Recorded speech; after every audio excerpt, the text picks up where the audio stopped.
Ryan Reynolds here from Mint Mobile. With the price of just about everything going up during inflation, we thought we'd bring our prices down. So to help us, we brought in a reverse auctioneer, which is apparently a thing. Mint Mobile Unlimited Premium Wireless. How to get 30, 30, bit to get 30, bit to get 20, 20, 20, bit to get 20, 20, bit to get 15, 15, 15, 15, just $15 a month? Sold! Give it a try at mintmobile.com/switch. $45 up front for 3 months plus taxes and fees. Promo rate for new customers for limited time. Unlimited more than 40 gigabytes per month. Slows full terms at mintmobile.com. Millions of people have lost weight with personalized plans from Noom. Like Evan, who can't stand salads and still lost 50 pounds. Salads generally for most people are the easy button, right? For me, that wasn't an option. I never really was a salad guy. That's just not who I am. But Noom worked for me. Get your personalized plan today at Noom.com. Real Noom user compensated to provide their story. In 4 weeks, the typical Noom user can expect to lose 1 to 2 pounds per week. Individual results may vary. Hiring for your small business? If you're not looking for professionals on LinkedIn, you're looking in the wrong place. That's like looking for your car keys in a fish tank. LinkedIn helps you hire professionals you can't find anywhere else, even those who aren't actively searching for a new job but might be open to the perfect role. In a given month, over 70% of LinkedIn users don't even visit other leading job sites. So start looking in the right place. With LinkedIn, you can hire professionals like a professional. Post your free job on linkedin.com/spoken today. Hello, and welcome to Voices from the Battlefield, part of Waterloo Remembered. In this extract, the historian Robin Thomas reads from the recollections of James Anton. Well, my name is Robin Thomas, and I've chosen to read an extract on the Battle of Quatre Bras by James Anton of the 42nd Royal Highlanders. This is from his memoir entitled Retrospect of Military Life During the Most Eventful Periods of the Last War, published in Edinburgh in 1841.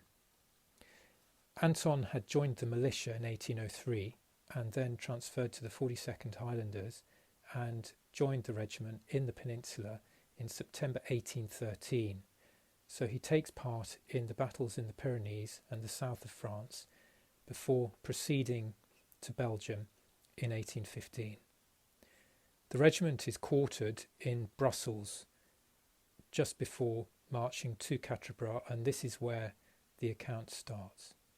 On the morning of the 16th of June, before the sun rose over the dark forest of Soignes, our brigade, consisting of the 1st, 44th and 92nd Regiment, stood in column, Sir Dennis Pack at its head, waiting impatiently for the 42nd, the commanding officer of which was chidden severely by Sir Dennis for being so dilatory. We took our place in the column, and the whole marched off to the strains of martial music and amidst the shouts of the surrounding multitude. We passed through the ancient gate of the city, and hundreds left it in health and high spirits who before night were lifeless corpses on the field to which they were hastening.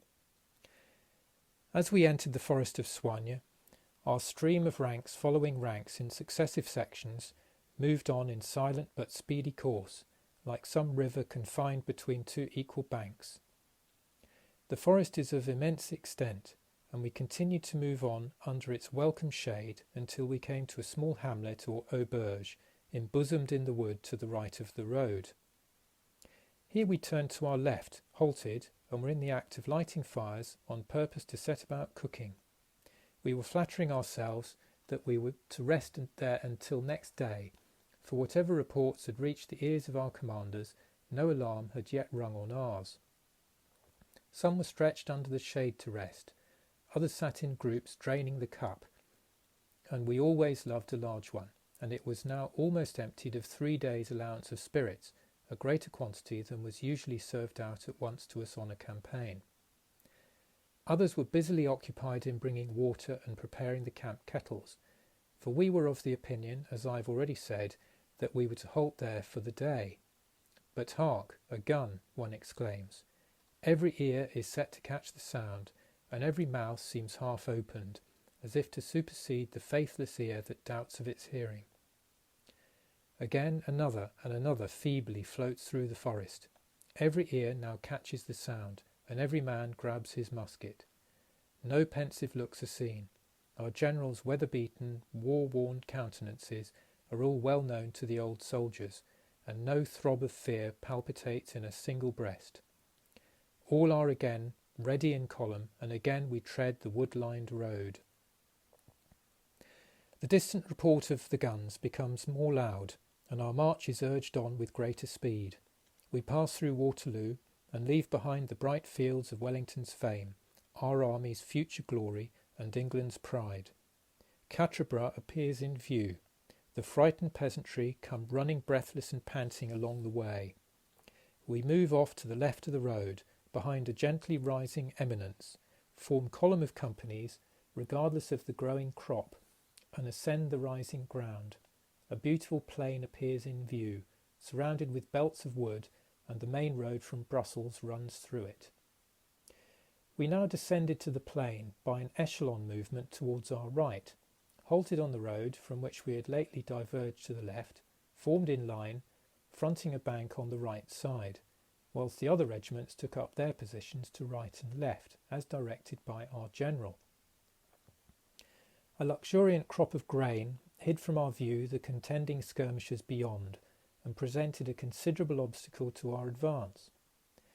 We were in the act of lying down by the side of the road in our usual careless manner, as we were wont when enjoying a rest on the line of march, some throwing back their heads on their knapsacks, intending to take a sleep, when General Pack came galloping up, and chid the colonel for not having the bayonets fixed. This roused our attention, and the bayonets were instantly on the pieces.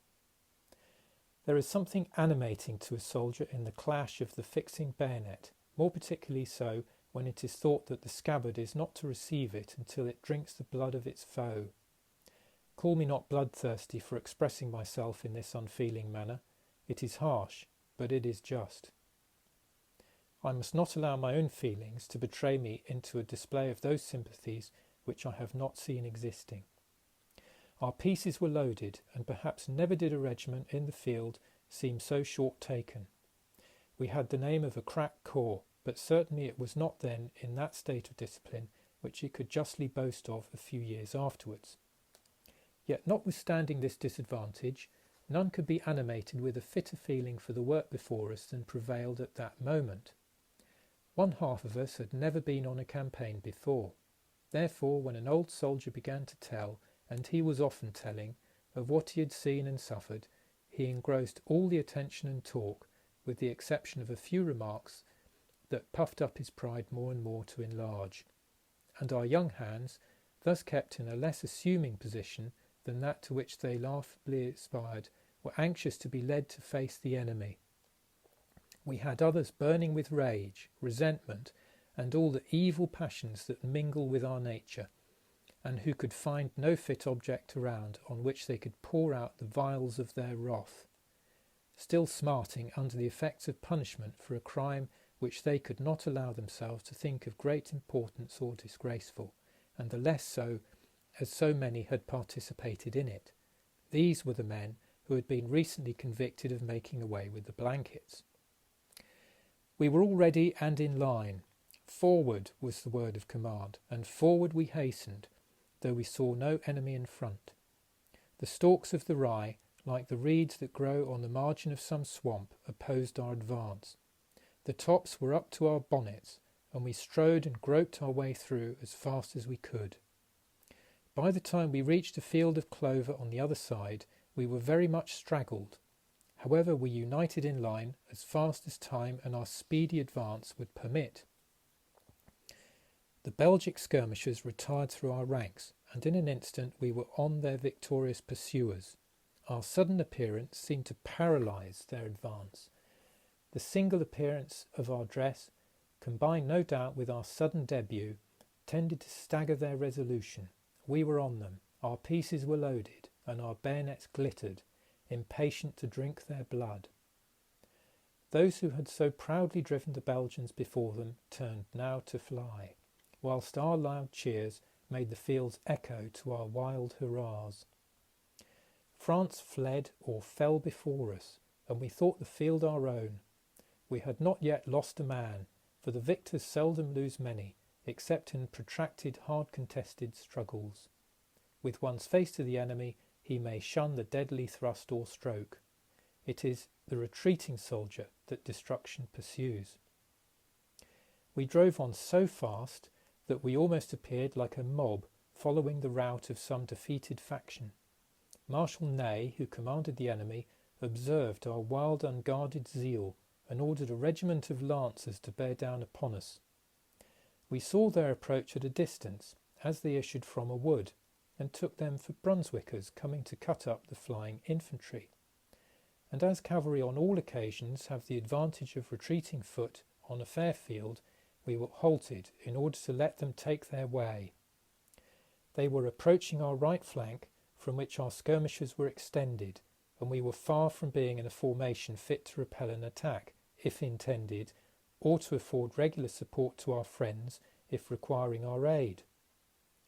I think we stood with too much confidence, gazing towards them as if they had been our friends, anticipating the gallant charge they would make on the flying foe, and we were making no preparative movement to receive them as enemies, further than the reloading of the muskets, until a German orderly dragoon galloped up, exclaiming "Franchi, Franchi," and wheeling about galloped off. We instantly formed a rallying square. No time for particularity, every man's piece was loaded, and our enemies approached at full charge. The feet of their horses seemed to tear up the ground.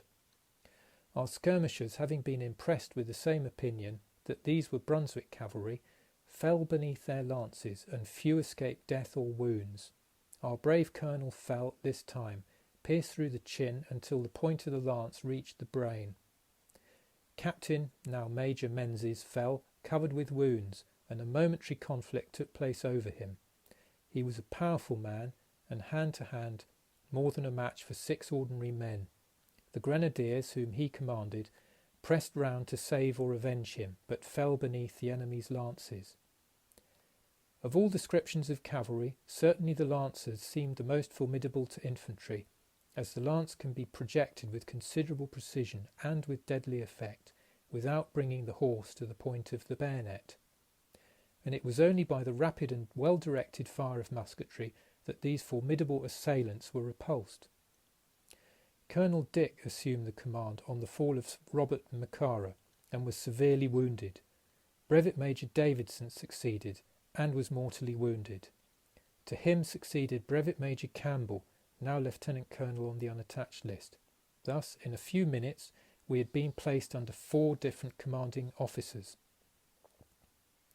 An attempt was now made to form us in line, for we were stood mixed in one irregular mass, grenadier, light and battalion companies, a noisy group, such is the inevitable consequence of a rapid succession of commanders. Our covering sergeants were called out on purpose that each company might form on the right of its sergeant, an excellent plan had it been adopted, but a cry arose that another charge of cavalry was approaching, and this plan was abandoned. We now formed a line on the left of the grenadiers, while the cavalry that had been announced were cutting through the ranks of the 69th Regiment. Meantime the other regiments to our right and left suffered no less than we. The superiority of the enemy in cavalry afforded him a decided advantage on the open plain, for our British cavalry and artillery had not yet reached the field. We were at this time about 2 furlongs past the farm of Quatre-Bras, as I suppose, and a line of French infantry was about the same distance from us in front, and we had commenced firing at that line when we were ordered to form square to oppose cavalry. General Pack was at our head, and Major Campbell commanded the regiment. We formed square in an instant. In the centre were several wounded French soldiers witnessing our formation round them. They doubtless considered themselves devoted to certain death among us seeming barbarians, but they had no occasion to speak ill of us afterwards, for as they were already incapable of injuring us, we moved about them regardful of their wounds and suffering. Our last file had got into square and into its proper place. So far unequalised companies could form a square, when the cuirassiers dashed full on 2 of its faces. Their heavy horses and steel armour seemed sufficient to bury us under them, had they been pushed forward on our bayonets. A moment's pause ensued. It was the pause of death. General Pack was on the right angle of the front face of the square, and he lifted his hat towards the French officer, as he was wont to do when returning a salute. I suppose our assailants construed our forbearance as an indication of surrendering. A false idea. Not a blow had been struck, nor a musket levelled. But when the general raised his hat, it served as a signal, though not a preconcerted one, but entirely accidental. For we were doubtful whether our commanding officer was protracting the order, waiting for the general's command, as he was present. Be this as it may, a most destructive fire was opened. Riders, cased in heavy armour, fell tumbling from their horses. The horses reared, plunged, and fell on the dismounted riders. Steel helmets and cuirasses rung against unsheathed sabres as they fell to the ground. Shrieks and groans of men, the neighing of horses, and the discharge of musketry rent the air, as men and horses mixed together in one heap of indiscriminate slaughter. Those who were able to fly fled towards a wood on our right, whence they had issued to the attack, and which seemed to afford an extensive cover to an immense reserve not yet brought into action. Once more clear of these formidable and daring assailants, we formed line, examined our ammunition boxes, and found them empty. Our officer commanding pointed towards the pouches of our dead and dying comrades, and from them a sufficient supply was obtained. We lay down behind the gentle rise of a trodden-down field of grain, and enjoyed a few minutes' rest to our wearied limbs, but not in safety from the flying messengers of death, the whistling music of which was far from lulling us to sleep. Afternoon was now far spent, and we were resting in line without having equalized the companies, for this would have been extremely dangerous in so exposed a position, for the field afforded no cover, and we were in advance of the other regiments. The enemy were at no great distance, and, I may add, firing very actively upon us. We had wasted a deal of ammunition this day, and surely to very little effect, otherwise every one of our adversaries must have bled before this time. Our commanding officer cautioned us against this useless expenditure, and we became a little more economical. Our position being, as I have already observed, without any cover from the fire of the enemy, we were commanded to retire to the rear of the farm, where we took up our bivouac on the field for the night. That was the historian Robin Thomas reading from the recollections of James Anton, and you can follow Robin on Twitter at RobinThomas1000. Stay tuned to the Napoleonicist, where more instalments of the Voices from the Battlefield series will be released throughout the day. Even on a budget, quality is non-negotiable. That's why Quince is the place to score high-end essentials at 50 to 80% less than similar brands. Get your hands on buttery soft cashmere sweaters from just $60, Italian leather jackets, and so much more. And the best part about Quince, they exclusively partner with factories committed to safe, ethical, and responsible manufacturing. Elevate your style without the elevated price tag with Quince. Go to quince.com/upgrade for free shipping and 365-day returns. Hi, I'm Daniel, founder of Pretty Litter. Did you know cats tend to hide symptoms of sickness and pain? I learned this the hard way after losing my cat, Gingy. So I created Pretty Litter, a health monitoring litter that helps detect early signs of illness by changing colors, saving you money and potentially your cat's life. Pretty Litter is veterinarian developed, and it's the easiest way to keep tabs on your fur baby's health right at home. Go to prettylitter.com and use code ACAST for 20% off your first order and a free cat toy. Terms and conditions apply. See site for details.